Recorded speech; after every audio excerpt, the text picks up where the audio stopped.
Hello students, welcome to maths class. देखिए students, आज हम आपको उसी लेक्चर से आगे चल रहे हैं जिसमें हमने आपको सिखाया था कि ध्रुवीय निर्देशांकों में द्विसमाकल ज्ञात करना है। यानी कि इसमें हमें ये तो हमने पढ़ लिया था, लेकिन जो अब हम पढ़ने वाले थे उसमें हमें पढ़ना था कि कैसे कार्तीय निर्देशांकों से ध्रुवीय निर्देशांकों में परिवर्तन करके हमको लिमिट निकालनी है, हमें सवाल को सॉल्व करना है। ठीक है, आपको सवाल दिया जाएगा कार्तीय निर्देशांक के रूप में और आपको लिमिट आप खुद निकालनी है। तो देखिए कैसे करना है सवाल को। आते हैं हम यहाँ पे एक सवाल हम लेके चल रहे हैं और सवाल को देखिए, इंपॉर्टेंट सवाल है जो आपके पेपर में भी आया हुआ सवाल है। ठीक है, तो इम्पोर्टेंट क्वेश्चन है हमारे पास।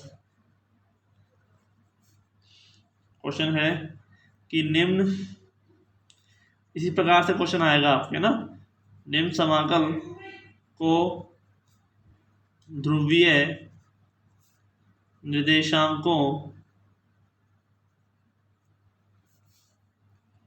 में परिवर्तित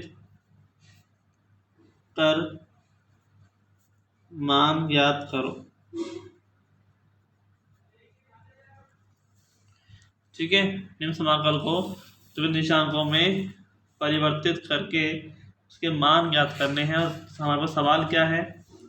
ये सवाल है हमारे पास 0 से a y to a and x dy dx upon x square plus y square. ठीक है, जो सवाल है आपका बहुत ही शानदार है। इसमें इम्पोर्टेंट सवाल है, आया हुआ सवाल है ना, आपके यूनिवर्सिटी के अंदर आया हुआ सवाल है। तो हमें सबसे पहले क्या करना है, दी गई समाकल की सीमाएं ज्ञात है हमारे पास। हमें डी वाई डी एक्स दे रखा है, पर जो दे रखा है उसमें ध्यान दो, हमें दे रखा है डी वाई डी एक्स, ना कि डी एक्स डी वाई। ठीक है, तो डी वाई है तो यानी वाई की लिमिट कौन सी होगी, ये वाली, और एक्स की लिमिट कौन सी होगी, वाई और ए वाली। तो हम पहले देखेंगे जो दी गई लिमिट है। ठीक है, तो दिए हुए समाकल की सीमाओं से समाकल क्षेत्र ज्ञात करते हैं। ठीक है, समाकल क्षेत्र हम ज्ञात करते हैं और आपको एग्जाम में भी प्रॉपरली इसी तरह से इसको सॉल्व करना है। तो यहाँ पर देखिए x बराबर तो क्या है, जो बाद में वो बाद वाला ही आएगा, तो x बराबर y से x बराबर a तक लिमिट है, और एक है y बराबर 0 से y बराबर a तक लिमिट है। ठीक है, कोई दिक्कत नहीं। हमारे पास पहले इसके बेस पर डायग्राम बना लेते हैं। ठीक है, तो क्या है सवाल देखिए ज़रा।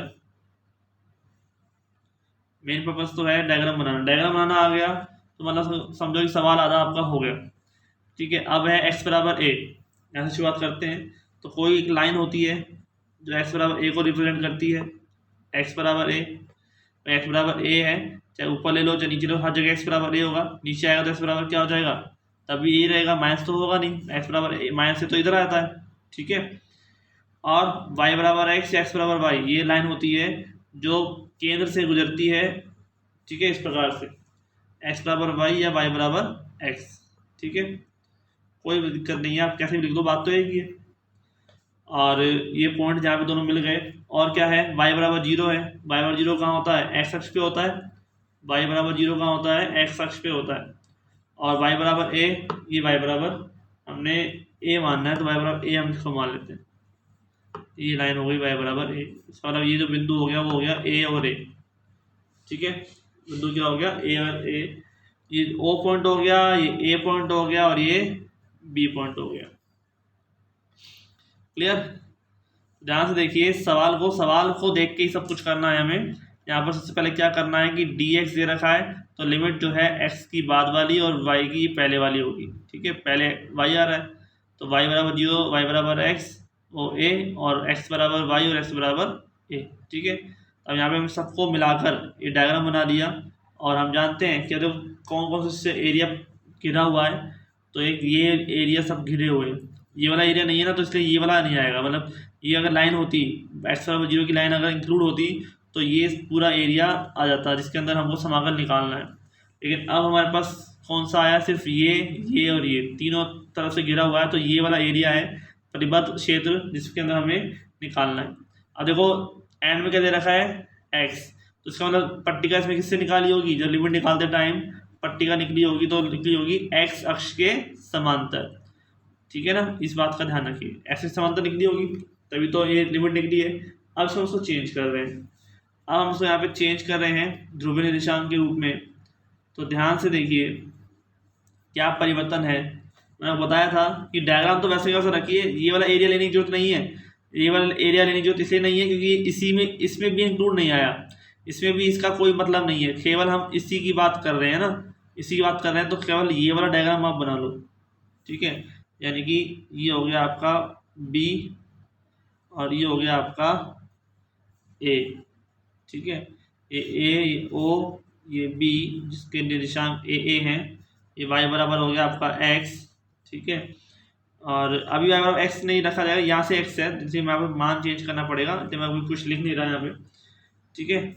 अब देखिए आप क्या क्या चेंज कर सकते हैं, अब a नहीं आएगा, अब कुछ और आएगा, अब आएगा r और थीटा के रूप में मान, ठीक है। आपको यहाँ देखिए ध्यान से, आपके पास आपको पता है कि हमें क्या क्या बदलना है, कि ये एंगल है थीटा हमारे पास, ठीक है, थीटा एंगल है, और आप ये भी जानते हैं कि आपके पास जो निकलती है पट्टिका, वो पट्टिका होती है केंद्र से और सामने वाले वक्र के ऊपर, ये केंद्र से और सामने वाले वक्र के ऊपर जो पट्टिका होती है उसकी हम बात कर रहे हैं, ठीक है। ऐसे पट्टिका हमेशा निकलेगी ऐसे, ठीक है। अब पट्टिका ऐसे निकलेगी तो पट्टिका को घुमाना है, पट्टिका को घुमाना कैसे है, इसमें तो हम घुमाते थे ऐसे, और इस पट्टी को ऊपर से लेकर नीचे तक, है ना, और ये यहाँ से यहाँ तक घूमेगा, x बराबर ए वाली लाइन है तो x बराबर ए और x बराबर y यहाँ तक घूम जाएगा, और ये y बराबर 0 से और y बराबर a तक। लेकिन यहाँ पर घुमाएंगे कैसे, इस प्रकार से, देखिए ये आपका हो गया, और इसको ऐसे घुमाना है वाइजर की तरह, जैसे कार का होता है ना, जब बारिश होती है तो घूमता है वो वाइजर साफ करने के लिए, ठीक है। तो एक तो ऐसे घूमेगा तो क्या निकाल के देगा आपको, एंगल, ठीक है। तो ये जो वाइजर है वो घूमते यहाँ तक आ जाएगा और घूमते घूमते यहाँ तक पहुँच जाएगा, इससे आगे जा सकता नहीं है क्योंकि एरिया ही नहीं आगे, तो है ना, साइड तो एरिया नहीं है, तो इसके ऊपर क्या है हमारे पास, y बराबर x है, y बराबर x कब होता है हमारे पास, जब एंगल कितना हो, तो x बराबर क्या है, r cos थीटा, ये माना था हमने, और y बराबर क्या है, r sin थीटा। यहाँ पर दोनों वैल्यू क्या कह रहा है, बराबर करने की कह रहा है वो, क्योंकि x बराबर क्या है, y है, तो r sin थीटा बराबर r cos थीटा, ठीक है। r से r कैंसिल, cos को अगर नीचे ले जाऊँ तो sin थीटा बटे cos थीटा और इक्वल टू 1। अब sin बटे cos कितना होता है, tan थीटा बराबर 1 कब होता है, जब थीटा बराबर कितना हो, पाई/4 हो, तो एंगल कहाँ तक जाएगा, पाई/4 तक, ठीक है। तो थीटा बराबर 0 से यहाँ तक तो जाएगा, तो 0 डिग्री हो जाएगा ना बिल्कुल, थीटा बराबर 0 से और थीटा बराबर पाई/4, ये तो लिमिट निकल गई थीटा की। अब हम लिमिट निकालेंगे किसकी, अब हम लिमिट निकालेंगे आर की, और आर की लिमिट निकालना बहुत ही ईजी है, मैंने आपको बताया था कि जो लिमिट है वो केंद्र से निकलेगी और वक्र तक जाएगी, केंद्र पर आर का मान क्या होगा, 0, केंद्र पर हर किसी का मान 0 होता है, ठीक है। तो केंद्र पर आर बराबर क्या है, 0, लेकिन आर जा कहाँ तक रहा है, इस लाइन तक जा रहा है, इस लाइन पर मान क्या है, x बराबर a है। अब x बराबर a, इसका मतलब क्या है, r cos थीटा बराबर a, ठीक है। अब cos में वहाँ भेज दूँ तो वहाँ जाके क्या हो जाएगा, a अपॉन cos थीटा, यानी कि r बराबर a sec थीटा, यहाँ पर क्या हो जाएगा भाई, r बराबर a sec थीटा। बताइए कोई दिक्कत, ये वैल्यू हो गई, तो लिमिट क्या हो गई r की, r बराबर 0 से r बराबर a sec थीटा।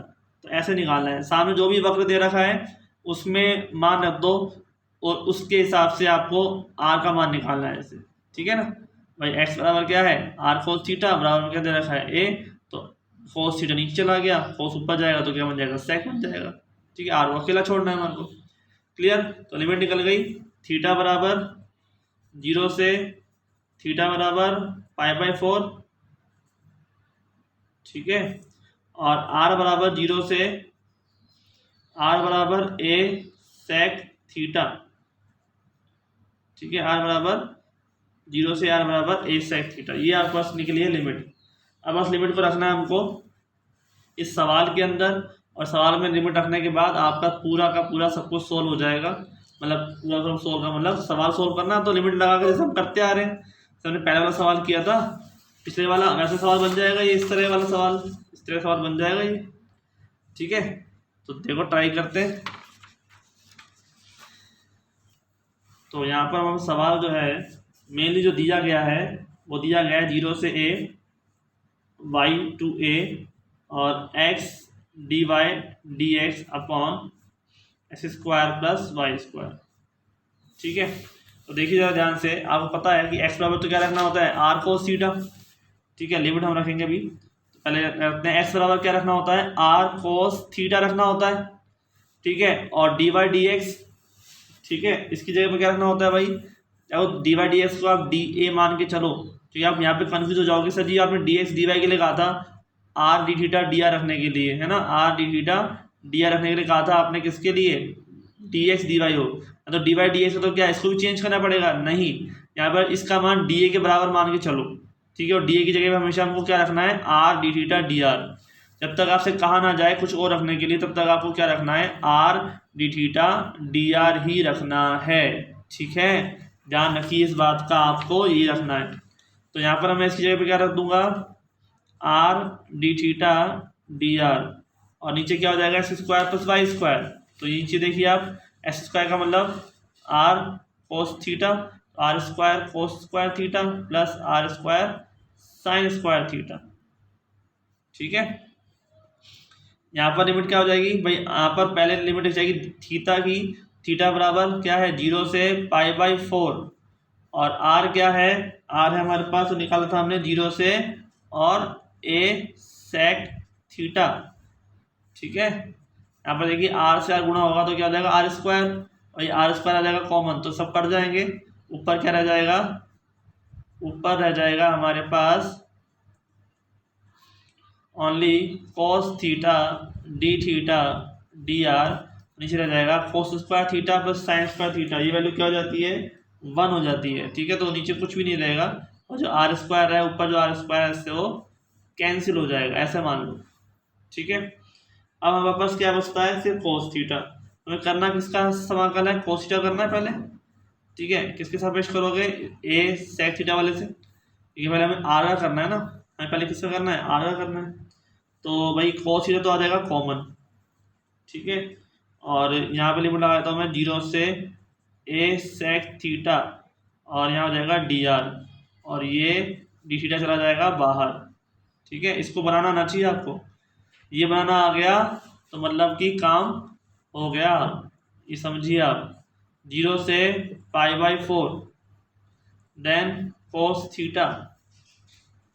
ठीक है, तो डी आर का क्या हो जाएगा r, और r पे मैं लिमिट लगाता हूँ तो 0 से a sec थीटा और d थीटा, यानी कि 0 से π/4 cos थीटा, r की जगह पे क्या आ जाएगा a sec थीटा। ठीक है, और 0 रखोगे तो 0 रहेगा। आप जानते हो कि जो cos है ना वो sec का क्या होता है, उल्टा होता है। अभी बात तो जानते हो कि cos जो होता है वो sec का उल्टा होता है, तो cos से sec कट जाएगा, तो वैल्यू बन जाएगी आपकी 0 से π/4, और यहाँ जाएगा a d थीटा। अब a तो क्या है कांस्टेंट है, तो a तो रहेगा बाहर, और d थीटा का अगर मैं समाकल करता हूँ तो क्या आएगा थीटा, और 0 से π/4 क्या आ जाएगी लिमिट आ जाएगी ना, तो ये a हो जाएगा, और यहाँ पर हो जाएगा π/4 -0, यानी कि a π/4, राइट, और ये हो गया आपका आंसर। समझ में आया, तो एक बार दोबारा देख लेते हैं। आपको यहाँ पर जो करना है वो ध्यान से देखिए, कुछ नहीं करना है, मेनली इतना था ध्यान रखना है कि x बराबर r cos थीटा और y बराबर r sin थीटा, ये रखना है। ठीक है, ये रख दिया तो मतलब कि आप उसके बाद मतलब मेल रखने के बाद आपको काम करना है। स्टार्टिंग वाली बात है तो ये जो वैल्यू है वो किसकी है, ये वैल्यू है x और y की, x और y की लिमिट। आपको पहले पहचानना है कि x की लिमिट कौन सी है और y की लिमिट कौन सी है। तो x की बाद में आ रहा है तो बाद वाली लिमिट किसकी होगी, x की होगी, और ये पहले आ रहा है y, तो पहले लिमिट किसकी होगी, y की होगी। तो y बराबर 0 से y बराबर a और x बराबर y से x बराबर a।